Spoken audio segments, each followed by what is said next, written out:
Hello everyone, this is Charles Walhingford back again with another Watch Talk alongside of Style Khan, and we're here at Aphelion Cigar Lounge in their Elite Lounge in Gambrills, Maryland. So thank you Aphelion for allowing us to shoot here. And today's subject is, are these prices of watches inflated? Who are these watches for? Are they for the elite, the people who are what are they supposed to be for? I guess is what I'm trying to say. I had a video and someone commented on the video, and they were explaining that they understand, or they feel that a watch brand, it was actually Panerai does not want average Joe to have that watch. And I sat and I thought about it. I'm like, wow, that's a rough statement. Like he said, I know they don't want me to have that watch. And I thought about it, and he's right. They don't want average Joe to have that watch. If you're average Joe, you can't afford that watch. You aren't in the circumstance to afford that watch. It is not for average Joe. And I completely understand that, and a lot of people feel that way, but you feel that way for all the wrong reasons. Meaning, these watches cost what they cost, or at least I believe they cost what they cost because of what they give you. And what they give you is what you will take. Me and Style Khan were talking about this, and we're talking about it now. One of the things that boosts a watch's price is the novelty and the new. If a watch is brand new, like anything else, just like a car, if you buy a 2016 in 2015, it's going to cost more.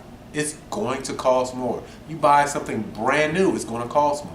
Another thing that's going to make something cost more is prestige. If they have been in business producing something that everybody likes for years, it'll never go away, and reputation along with that, then that's what it's going to cost. Yeah, see, I see it a little bit differently. I think obviously most watches, from what knowledge I do have, are overpriced. I mean, typically retail prices, say $10,000. They say, as a general rule of thumb, it costs 20 to 30% of that cost to actually build that watch. So if it's a $10,000 watch, and if it's at that low end, you're looking at $2,000 to do it. To me, it's a lot to do with marketing. You know, the heavy hitters are putting out a lot of money. They get that name recognition.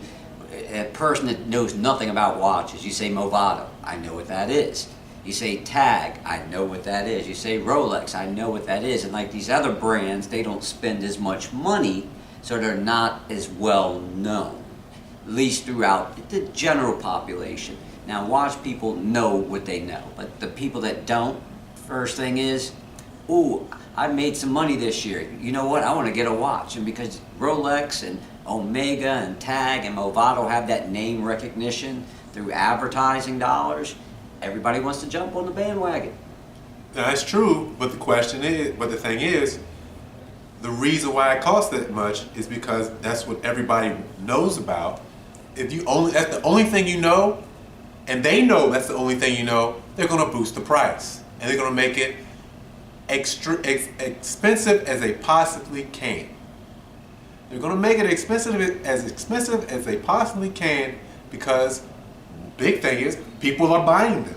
Yeah, but see, now we've had that little watch bubble, and at one time Rolex was doing 1 to 2 price increases a year, guaranteed. But they haven't done that in a while because of the way the economy is. And actually, Charles and I were talking about that. Some companies have actually gone backwards, like Zenith, a brand that we think don't get enough recognition in the watch world.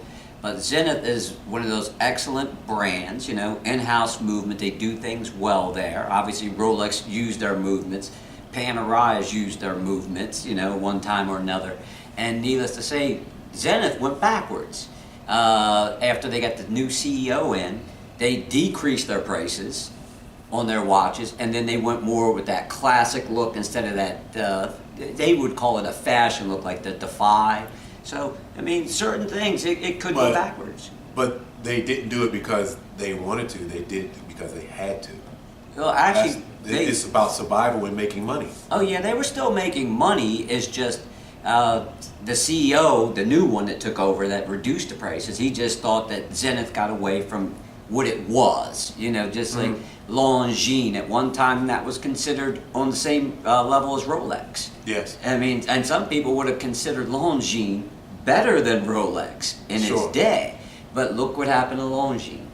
Well, I think that's a whole nother subject where I think the Swatch Group didn't want to have competition. I think they wanted to have levels.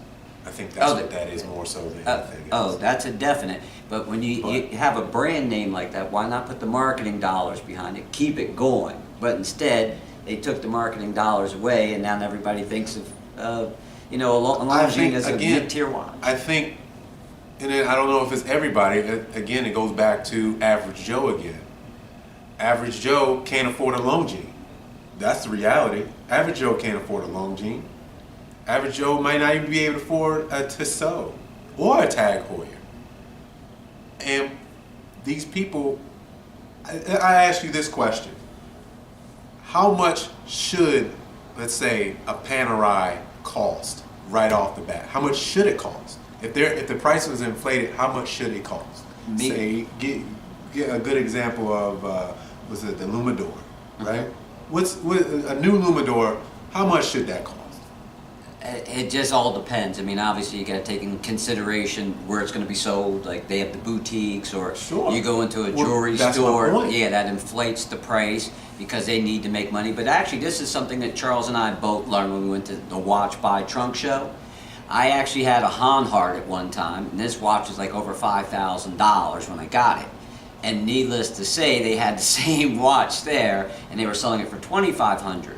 And what the guy said, they don't go for retail price because they don't really have a storefront. They don't have to worry about all these employees, so they can reduce the cost. And that can inflate the cost. I mean, personally, I think a Panerai should be between $3,000 to $5,000.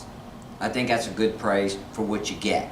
But needless to say, would you want it though? Would you want it? Because when they have that price high, and then you find a Panerai for $3,000 to $5,000, but it started out at $10,000. You feel like you did something. Oh yeah. So those prices should be that high. Again, when you get something new, it's going to be higher. If it's in a boutique, it's going to be higher. If it's, again, has that prestige and name behind it, it's going to be higher. That's what you're paying for. That is what you're paying for. When we've always had it, and we don't want to talk about it, but we realize it. When we have that brand new watch on our wrist, and it's one of those high-level brands, that feeling we get, that we know your watch probably the best in the room, you know what that feeling is. It's that feeling. We don't want to be that snobby guy, but you know that's really what happens.